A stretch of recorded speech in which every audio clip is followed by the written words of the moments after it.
once we understand that the movement towards wellness or wholeness can't in any way be a purposeful one, then this, of course, throws a whole new light on the question of therapy and what constitutes therapy and what doesn't. And very, very clearly, and there isn't any argument about this, all of our therapies are purposeful therapies, even when we try to bring in non-purposeful stuff or non-rational stuff.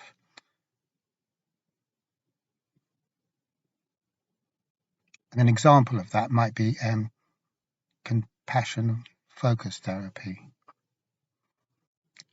So in a way, compassion-focused therapy marks a break from all the stuff that came before it, which was all about thinking our way out of a hole.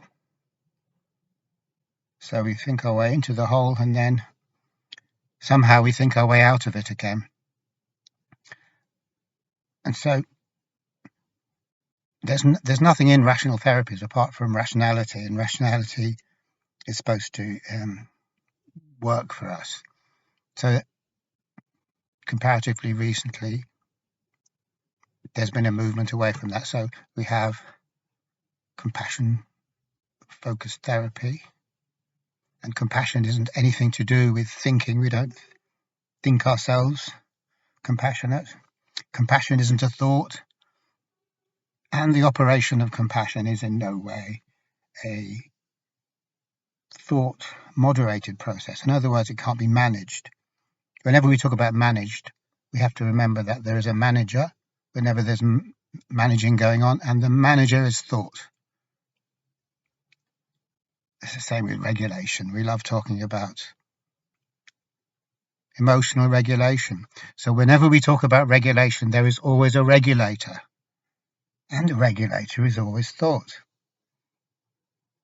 So even though things might seem quite diverse in a superficial way, all of these older therapies come down to thought, solving the mess that has been created by thought. But compassion-focused therapy isn't that different because it's still put in the form of a prescription. The basic underlying assumption is that we work out the things that help, and then we make a formula for it, a formula that can be replicated, rolled out. That's the whole idea. Once we have got that formula, which has to be evidence-based, of course, then we just keep rolling it out and it'll do the trick every time. So this is still just thought managing things. It's trying to bring spontaneous aspects of the psyche under its remit, and it's admitting, okay, spontaneous stuff can be good, spontaneous stuff can be great. Compassion, insight, humor, whatever, creativity, that's great. We'll put them all in the mix. We'll put them in our formula. We'll call one C, and we'll call one something else and one something else. And then once we've got the formula, we'll ratify it with research. And we don't really know what research means, really, in the psychological. We've departed so far from the original scientific meaning of research that it's just become a kind of a thing that we do to somehow lend credibility to our ideas, which are always absurd in the field of mental health. They may not be absurd in other fields, but in the mental health field they are absurd because they have no relevance and they don't help, and they confuse us and they make things get tighter for us rather than wider. So the whole thing about becoming, moving in the direction of becoming more mentally well, more whole in ourselves, less fragmented. It's all about widening our view. And that means stepping out of thought. It doesn't mean calling on thought to somehow create a broader aperture for us to peer out of, because thought can't do that. And it doesn't want to do it. Why would it want to do that? That's like That's just like a company voting itself out of existence and giving away all its profits. That doesn't happen very often. So the thing with compassion-focused therapy, it's got rational steps in it. The rational steps. So they're not even interesting enough to go into, but they're just rational steps. And then they have, bingo, compassion. So now go away and be compassionate to yourself. But of course, we're no better off at all here, because how the hell do I do that? And if I'm already compassionate to myself, I don't need the therapy. And if I'm not compassionate to myself, the suggestion that I have to be will just create guilt. It'll put pressure on me to be compassionate. And the more pressure I'm under, the less spontaneous I can be. So in other words, it's a way of guilting the client. Double binding the client instead of a double bind. How hard it is to come up with a therapy that isn't actually a double bind. And as long as it's a kind of formulaic, generic, rolling out the formula type therapy, it will always be a double bind. Always. We can't see this because our noses are too close to the page. We're too busy following the instructions to actually look at them and saying, well, do these even make sense? If we did, we'd say, no, it doesn't make sense, but we don't, because we're right up against it like that, dutifully struggling to do our duty, as is the way, as of course we must dutifully struggle to carry on doing our duty.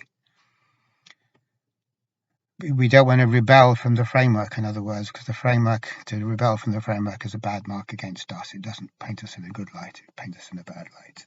How could we be trusted to work with clients if we are flagrantly breaking the rules, not obeying the structure that is in place, not enacting the formulae which have been proved by evidence? That's outrageous, isn't it? It's a real sin. How could we possibly do that? So anyway, we're no better off at all when we take compassion and we embed it in some structure that's created by thought. We're no better off. We've just improved the optics a bit. We're making it look as if we're not kind of stuck in the mud. We're not prosaic and dull and kind of harping on about the rubbish we harped on 50 years ago. We're moving on. We're becoming more enlightened. Only we're not. We're absolutely not. Because we're still coming from that place there in our own heads.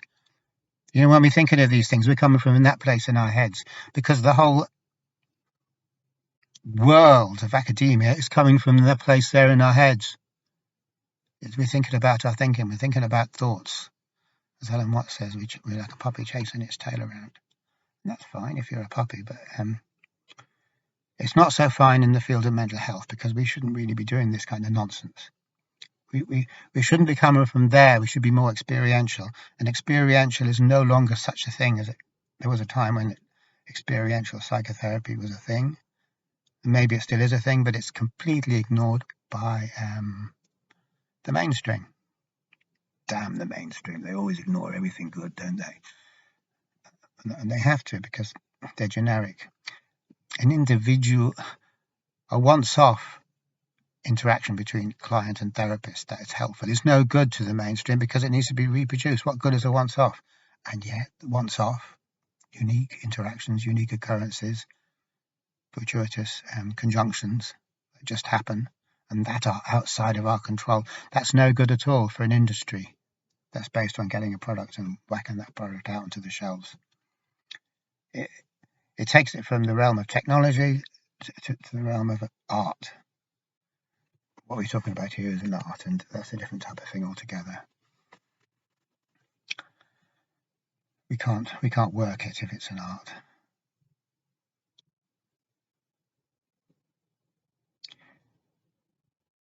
So that's one. Well, that is the ramification as far as therapy goes. That everything we do is about following steps and straining. So there's the steps, that's the intellectual part, the steps, A, B, and C, and then there's the straining to walk those steps and to follow those steps, which is called dutifully doing your duty, whether you're if you're a patient, we have to dutifully do our duty and strain hard to follow the steps, and that's the double bind.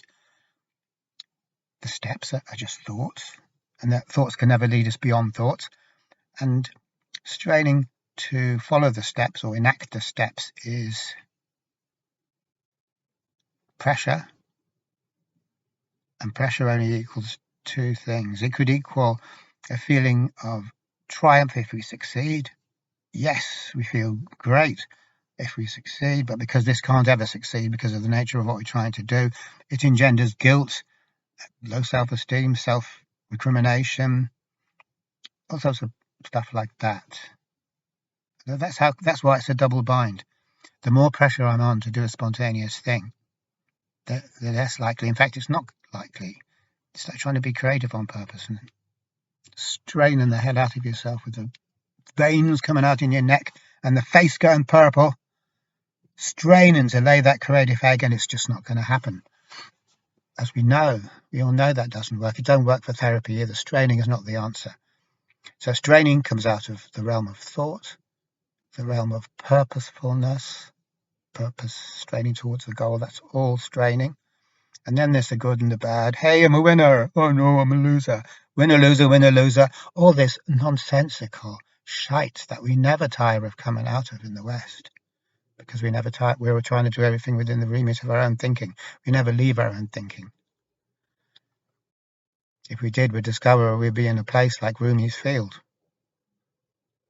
And Rumi's Field, just to refresh our memories, is the field where there's no right and wrong. There's no right and wrong in Rumi's Field. So if you go to Rumi's Field, there's no winning and there's no losing. There's no succeeding at the goal, the Holy Grail, succeeding at the goal. How good is that? How fantastic is it to succeed at the jolly old goal? Wow, that is fantastic. Isn't that great? But there's none of that in Rumi's Field, so no wonder we don't really care very much for Rumi in his field, isn't it? So because we've got a mental map and we've got the pressurization, which is like, that's a stick. It's someone belting us from behind with a stick, kicking us up the backside with a big boot, poking us with an electric cattle prod. That's pressure. That's how we want things to happen. That's how we want to broaden our horizons. That's how we want to get a spontaneous therapeutic process, a process of liberation or increasing freedom. That's how we want it to happen, by bullying. See, that's not going to work. Obviously, it's not going to work. Anything purposeful is bullying, in other words. We may not think it is. We may kind of be nice about it. Oh, we'll do this. I might say, I'm a nice therapist. I'm not going to blame you if you don't get any better. But that is implicit. It is impossible to have a schema, a purposeful kind of map or methodology for a therapy that you're working with that doesn't involve implicit blame. No matter what we say, and we won't say that because it's hard to see certain things and face up to them, but it's impossible to have a purposeful therapeutic regime without the spectre of failure. The whole thing is based on achieving a goal. You can't have achieving a goal without the spectre of failure. You just can't have it. You can't separate the two. Unfortunately, we'd like to be nicer about it, but that's just not the way it works.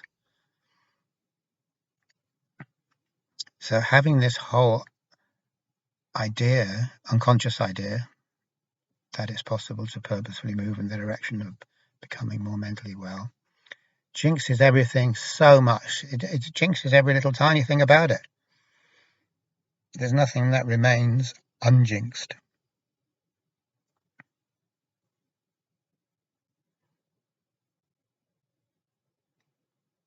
And it's so revolutionary to look upon this as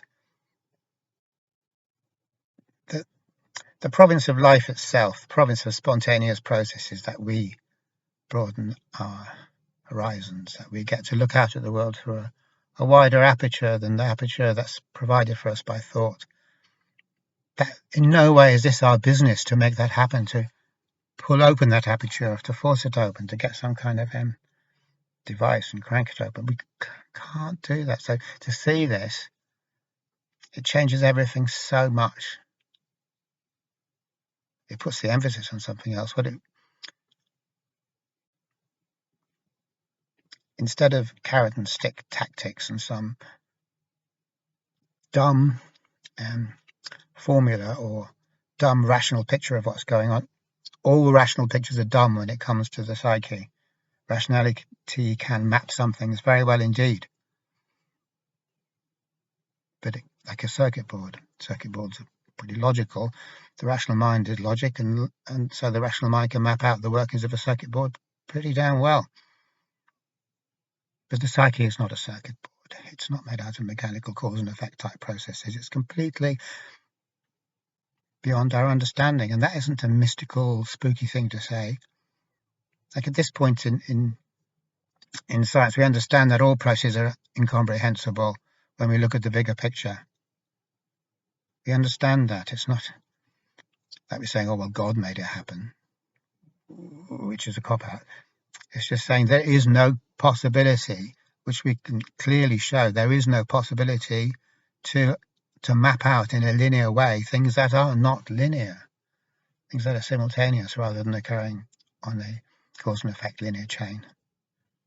And cause and effect linear chains are only a very small part of life, and they can be managed by thought and they can be understood by thought, but it's only a subset of the whole picture. And that's what chaos theory and complexity theory and quantum theory all show abundantly clearly. So we're not retreating into mysticism here. It's knowing is not the thing. Being able to map out everything is not the thing. How can you map out everything anyway? How can you map out the whole? We can only map things out by taking a very narrow view of things and then acting as if this narrow view of things is the only way of seeing things. And then we end up with a clearly defined black and white picture of the world, which can be greatly satisfying for us because we can dust off our hands and say, yeah, job done. I've got that sussed out now. But when we do that, when we do and feel satisfied and rub our hands together and say, yes, I've got it, I've understood it, that is us digging a hole for us with our thinking. And once we fall in the hole, we don't have the perspective left to see it is a hole, and we don't have to. And so we keep on trying to work out our lives on the basis of being in this hole, which we can't see to be a hole because we actually think it's the whole of reality because we lost perspective, because we've closed our shutters, we've closed the window, we've closed the door because we think we know it already. So the movement in the direction of increasing wellness is the movement from knowing or thinking we know into not knowing, which is exactly what Krishnamurti was talking about. He was talking about freedom from the known. Not that the known is the known, it's just our thoughts. So when we think about things and we create a system out of our thoughts, that's the known. What does it mean to say it's known? Nothing really. But it seems to mean something, and we certainly get trapped in it. So the movement towards wellness is the movement from the known to the unknown. And how do we do that then? What's our propellant? What is our steering system? What are the nuts and bolts of it? And of course, it's very easy to see that there can be no set of steps to take us from the known to the unknown, because a step is a known. The stepping stones are a projection of what we already understand to be the case, our unexamined assumptions about the world that we live in and about who we are. So the known is the perpetuation of that state of affairs where we are living entirely within the remit of thought. And because we're living entirely within the remit of thought, we never know that we're living within the remit of thought. It seems like the whole of everything. So when the game swallows us up, we don't know it to be a game. And this is the most fundamental, most essential way of seeing what happens to us in life. So we play games and we get swallowed up by these games.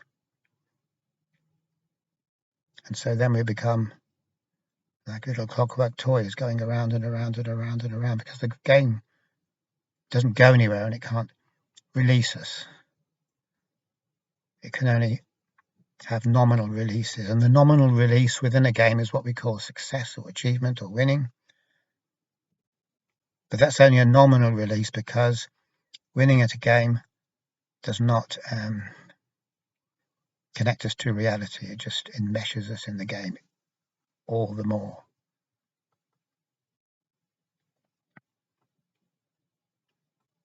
So how do we, this brings us to the question, and it's the question we always come back to.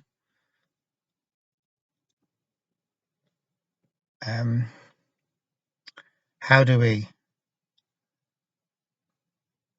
move from the known to the unknown? And of course, we keep coming back to this question. It's a jinx question because it's the wrong question.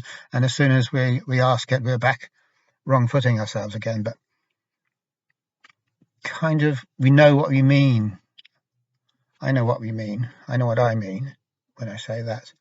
It's like, how does it happen then? How does it happen? How can I participate in that process? Not by being purposeful, not by having agendas and goals, but how do I participate in it?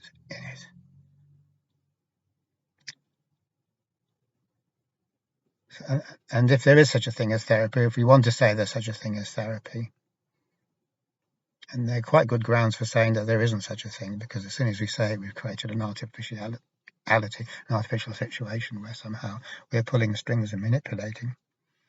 And yet, if we're not pulling strings and manipulating, that's just life. So we can't say, well, that's therapy, because we can't claim to have it as a therapy. It's just life. We didn't invent it. We can't say, oh, life is therapy. Well, people can say that. We can say that. But it just becomes meaningless, because life is life. It's not therapy, for God's sake. So in other words, what I'm coming at kind of obliquely is that the movement from the known to the unknown is life. That's what life does. If we pay attention, of course it's a big if we pay attention, we will notice this movement happening the whole time. The movement of life is the movement away from the known. Because life is a movement, and it's got nothing to do with the activity of thought. So of course it's a movement away from the known. So the way to engage is to live our life moment by moment as it occurs itself, being aware of it, not judging it, not trying to analyze it, but just living it consciously, and then just seeing where that takes